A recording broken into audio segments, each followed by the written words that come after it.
Bom dia, meus queridos alunos do terceiro ano. Quero que vocês saibam que eu estou realmente com saudade de vocês. Do Pedro, do Igor, do Everton, das meninas, minhas meninas do terceiro ano. Mas só que hoje, a partir de agora, a gente vai trabalhar por aqui, tá bom? E eu quero que vocês prestem atenção para que logo nós estejamos juntos, ok?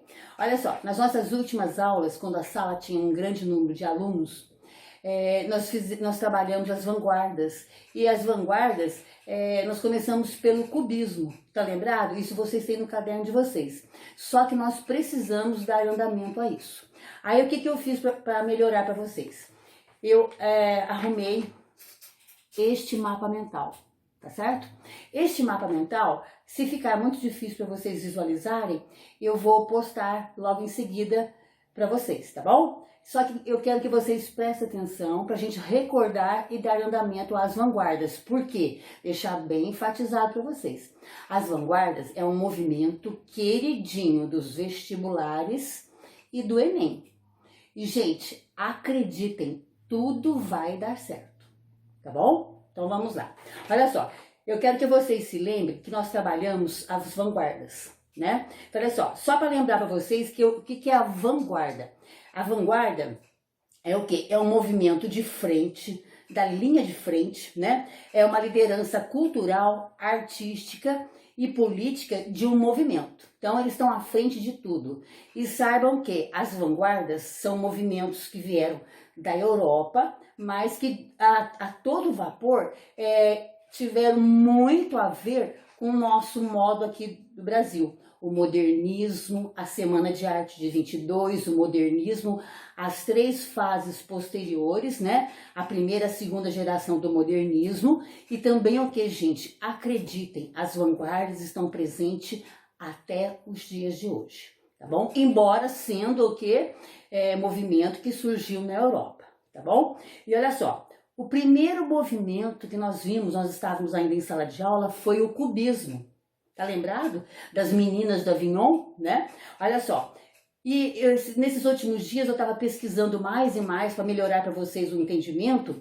E de um crítico de arte, ele falou assim, ó, como entender o cubismo? Seria como se nós pegássemos um espelho, né? E o fragmentássemos em vários pedaços, não é verdade? E é assim que a gente vê uma obra de arte do cubismo, tá bom? Só que esse movimento, ele é primordialmente, então, em formas geométricas, tá? Uma das características dele muito marcante é que ele recusa a mimese, ou seja, você copiar de algum lugar, né? Olha só, multiplicidade de ângulos. Lembrem-se do quadro das meninas de Avignon, como é que tinha muita fragmentação? E olha só, colagens, a parte sensorial, porque a gente consegue ver o cubismo, o quadro, né, da pintura cubista de vários ângulos, não é verdade? E olha só, e ela quebra também com o academicismo, ou seja, não segue regra nenhuma do que foi feito antes, tá certo? Olha só, e um dos precursores, uns pintores de maior importância do cubismo é o Pablo Picasso, tá bom? E também quem foi o seu aluno e que o seguiu de perto foi o Georges Braque, tá bom? Olha só, e só para vocês perceberem, gente, o contexto histórico das vanguardas foi sempre a Primeira Guerra Mundial. Tá certo? Depois ela se estendeu um pouquinho mais e veio até os dias de hoje mesmo, tá? Mas o maior período que eles estiveram ali influenciando foi nesse período. Outra coisa também, olha só, então, e o cubismo ele foi de 1904 até 1914, tá bom? Olha só, comecinho da Primeira Guerra Mundial, tá bom? Eu queria que, assim, seria bom se você tivesse a sua apostila em mãos, eu devia ter falado isso para vocês no comecinho, né? O segundo é o futurismo, tá certo? Olha só, ou melhor, vamos ver o expressionismo que fica mais fácil? Olha só, o cubismo é a primeira, na sua apostila vai estar em segundo lugar lá também o expressionismo. Gente, olha só, o expressionismo seria como se eles retratassem cenas do nosso dia a dia. Tá certo? Entendam por aí, então, e vocês vão ver os quadros com relação a isso. Olha só, o expressionismo, ele mostra sentimentos pessimistas, porque ele vai estar à frente da Primeira Guerra Mundial, não é verdade? Em plena Primeira Guerra Mundial. Ele mostra as nossas angústias, os nossos sofrimentos, a dor, a tristeza, a solidão. Olha o momento que nós estamos vivendo agora, não é verdade? Então, olha só. Ele é muito subjetivo, é aquilo que eu quero expressar, tá certo? Outra coisa, sentimentos plásticos. É aquilo e acabou-se. Não vai ter outra interpretação. E é também o quê? Uma deformação da realidade, tá? Ele distorce a realidade com aquilo que ele quer que a gente interprete. E um dos maiores, aqui no nosso país, nós temos o Cândido Portinari, um grande pintor, que depois a gente vai folhear a apostila, vocês vão ver a obra deles também, tá? O Kafka, tá? E logo no comecinho, uma pintora nossa que muito participou da Semana de Arte Moderna, a Anita Malfatti, tá bom? E o terceiro movimento que eu vou mostrar para vocês é o futurismo. Lógico, né, gente? Já tinha acontecido a primeira Revolução Industrial, estava tudo acontecendo no mundo. Olha só como é que foi já a Primeira Guerra Mundial, né? Já tinha canhões, já tinha aviões, e o mundo estava em constante movimento. É essa a ideia do futurismo, tá? Olha só, ele mostra para nós o quê? A beleza, né? A beleza e a forma das máquinas, a exaltação ao progresso, né?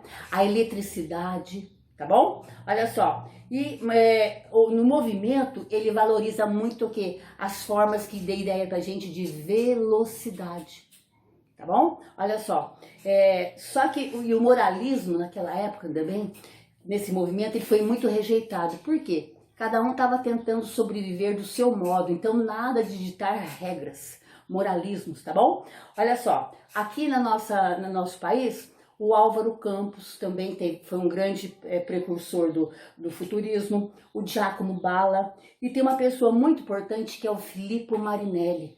Ele fez até um manifesto sobre o que ele queria que as pessoas soubessem daquele momento, com aquele movimento, tá bom? Olha só, e o futurismo ele foi de 1909 e foi perdendo força já até 1915, tá bom? Então tá. Agora só, nós já vimos 3 movimentos. O próximo é o dadaísmo. Aí você vai perguntar, professor, o que quer dizer dadaísmo? Gente, queriam dar um nome, né, para um novo movimento.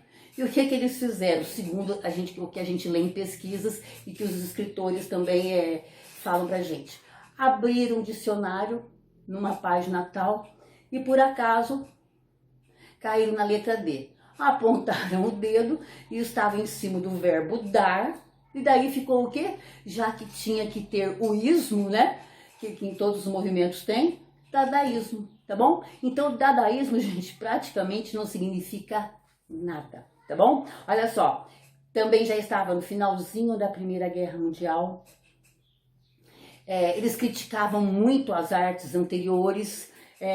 Para eles, em tempo de guerra, gente, a arte, propriamente dita, era uma coisa, uma expressão quase que inútil, não é verdade? Para eles, tá? Olha só, e com o que eles se manifestavam, causavam, sim, muito estranhamento. Ok? Olha só, mas eles levaram com esse movimento do dadaísmo a um reflexo de mundo, das perdas, das amarras com as situações sociais, tá bom? E olha só, só que também, por outro lado, muitos conseguem ver nesse movimento do dadaísmo humor. Acreditem nisso. Humor e também muita seriedade, né? Porque todo movimento se presta a algo maior, sim, tá bom? Olha só, nós temos expressões no dadaísmo. O Marcel Duchamp, tá? O Tristan Tzara, tá certo? E foi esse movimento. Logo a gente vai ver algumas obras para vocês. E por último, gente, para fechar as vanguardas europeias, que aparecem sempre nos livros do ensino médio, o surrealismo. Tá bom? É um manifesto, tem o André Breton, que é uma grande expressão do surrealismo, ele também fez um manifesto, tá? E olha só, o que é um manifesto? É um documento onde eles organizam todas as regras, as questões e as preponderâncias que eles querem com aquele movimento, né? Nós vimos também manifesto no futurismo, manifesto no dadaísmo, manifesto no surrealismo, tá bom? Olha só, então olha só, continuando, olha só, mas foi um período entre guerras, Primeira e Segunda Guerra Mundial, o mundo ainda estava tentando se organizar, né? Olha só, a influência da psicanálise com o Freud, aliás, para quem gosta de filme, na Netflix tem lá um filme Freud, uma minissérie, tá bom? Dá uma olhadinha lá. A influência da psicanálise, né, com Freud, onde o Freud sempre trabalha o inconsciente, às vezes dá um trabalhinho até pra gente entender mais, né? Mas é por aí. E com isso, gente, a subjetividade através dos sonhos, a fuga. Os sonhos nada mais é do que uma grande fuga, não é verdade? Então tá, olha só, a quebra com a lógica. Sempre que a gente pensa em surrealismo, a gente fala são coisas que não têm lógicas. Não é bem por aí, não é verdade? Mas é uma quebra com a lógica. E o que eles mostram pra gente, a gente tendo um pouquinho de paciência, a gente entende perfeitamente. Tá bom? Olha só, o Salvador Dalí, que todos vocês já ouviram falar, né? Esse grande pintor. O Miró, tá bom? E olha só, a apostila de vocês, gente, ela tem muitas obras, tá certo? Então, olha só, eu dei um giro com vocês, com esse mapa mental aqui. E eu vou postar para vocês terem ele diretamente com vocês, tá bom? Olha só, eu quero que vocês vejam na apostila de vocês. Aqui, olha só, lá no cubismo, gente, olha só, essa mulher aqui, ó. Olha só, isso é o cubismo, não parece mesmo um espelho quebrado? Aqui é a natureza morta do Braque, tá? Olha só que interessante. Dá uma olhadinha você com a sua apostila. A sua apostila, meus queridos, tem muito material interessante sim, tá? Olha só, aqui na nossa literatura, nós temos com Augusto Campos, olha isso daqui, sobre a morte e o amor. Não é interessante? Olha só, tá? Na página 35, tá bom? Gente, agora falando do futurismo, já que é muito movimento, olha só, uma cidade em ebulição, tá? Essa é uma obra muito importante, tá certo? Depois, virando aqui, na literatura também, tá? O futurismo tem com o Azevedo Filho, olha só essa poesia, Velocidade. Não é verdade? Dá pra perceber bem, não é mesmo? Então tá. E que mais? Aqui, ó. Agora nós vamos mostrar aqui, ó. Aqui, ó. Olha o expressionismo. Cenas da vida diária, não é verdade? Aqui é do Kirchner e aqui é do Felix Müller. Né? Não são cenas mesmo? Tá, beleza. E aqui, gente, um quadro que deu muito o que falar, envolveu até Monteiro Lobato no meio, né? Monteiro Lobato criticou muito a Anita Malfatti na época da Semana de Arte Moderna. Falou que ela era boba mesmo. Olha só, porque, né? Ela estava entrando numa vanguarda fantástica. Aliás, Monteiro Lobato foi muito criticado por isso também, tá? Por ter criticado a Anita Malfatti, uma pintora de grande relevância para nós. E aqui, gente, olha só, o dadaísmo. Olha só, nós temos poesias, nós temos as obras. A gente até batendo o olho nos quadros, você fala, não tem nada a ver. Mas dá uma lida para vocês verem como vocês vão ver coerência em alguma coisa sim, tá? E aqui o surrealismo. Esse surrealismo de um pintor que nós já trabalhamos sempre se trabalha, o Magritte, né? Olha só, a filosofia do quarto. Olha só, dá uma olhadinha no sapato, na camisola, beleza? Então tá.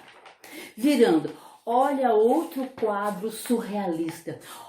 Esse quadro, gente, olha só, a professora vai colocar óculos para ler para vocês. Olha só, sabe como é que chama esse quadro aqui? Olha só, sonho provocado pelo voo de uma abelha em torno de uma romã. Olha só, depois vocês aproximem um pouquinho mais e aqui nesse pedacinho aqui, ó, tem a explicação do quadro, certo?